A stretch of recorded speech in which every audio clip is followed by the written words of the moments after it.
This follows revelations by The Age and the Sydney Morning Herald that Jump franchisees have paid hundreds of thousands of dollars for the construction of swim schools and are still waiting for the build to start up to 2 years later. Juliet Sharpe is one of the franchisees in dispute with Jump. Credit. SiewertAlleged delays of payment to contractors. In response to the story, construction contractors in Western Australia, Victoria and Queensland have contacted the Sydney Morning Herald and The Age claiming they had experienced difficulties getting paid.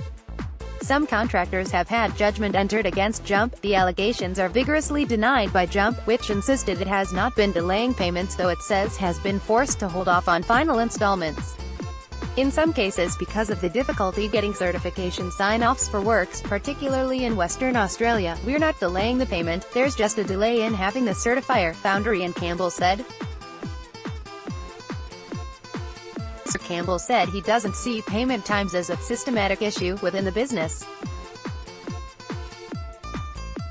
Jump Swim currently has 68 swim schools in operation, and Mr. Campbell says the business has grown successfully over the past 8 years. "All that I can talk about is our track record, and I do think that's really relevant," he said. However, he says the process of getting a swimming school built and up and running is much more challenging compared with when he started Jump in 2010. Jump Foundry and Campbell says there are no systematic issues with Jump. Credit. AHC photography crippling regulation. Mr. Campbell said increased regulation is crippling Jump. At the sites opened in the past 6 months, he acknowledges some franchisees had signed on 2 years prior to their swim schools opening. He says the business is guided by the franchisee in terms of finding an ideal swim school site, and that the Jump's track record shows it's worth the wait to open a school. But when asked whether small businesses had a right to be angry about delays in payments, he denied there were any systemic issues causing a drag on payments, and claimed Jump was working through final payments as quickly as possible. "The challenge is on us to ensure that quality control, and this is the most regulated business," he said. Jump is still best placed to use the franchise model, arguing the small swim schools are needed in the community. "There is more noise now than ever when it comes to children learning to swim, and it's getting harder to provide access to learn to swim programs," Mr. Campbell said.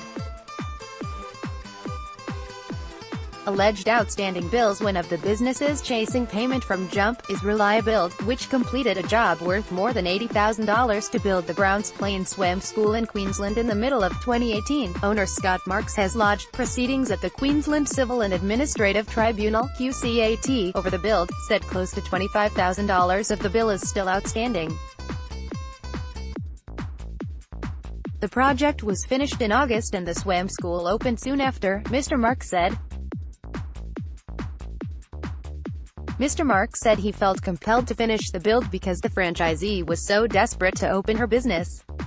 The swim school has since opened, but Mr. Marks said he's extremely frustrated after taking a range of measures to get his final invoice to clear, including driving to Jump's head office at Surfers Paradise for a face-to-face meeting to discuss a payments plan. "There were dozens of phone calls and the same amount of emails," Mr. Marks said. In a statement, Jump said it was intending to fight the dispute in QCAT. The company's legal representative said Jump would defend the claim from SiewertAlleged, arguing that it had already paid subcontractors for some of the work for which SiewertAlleged was now seeking payment. SiewertAlleged, in turn, denies this is the case. Case's own contractor in Western Australia had 2 court judgments entered against Jump entity Jump Swim School's construction, and has issued statutory demands which it said have not been paid.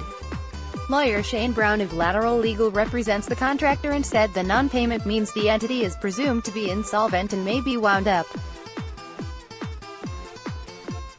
Jump said it is appealing one of the judgments and disputes the other. "They totally ignore you." 4 other contractors also detailed their cases, although not all were willing to be identified, partly because they did not want to prejudice any potential settlement.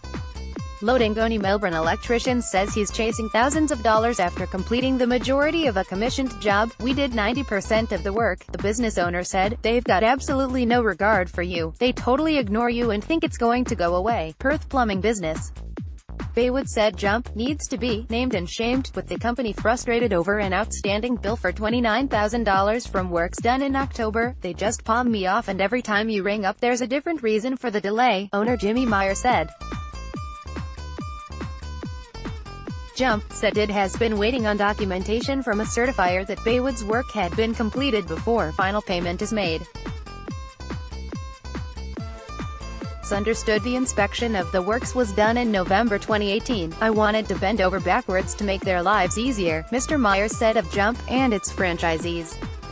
Now, he just wants to know when he's getting paid, and any money is better than no money. Follow My Small Business on Twitter, Facebook and LinkedIn.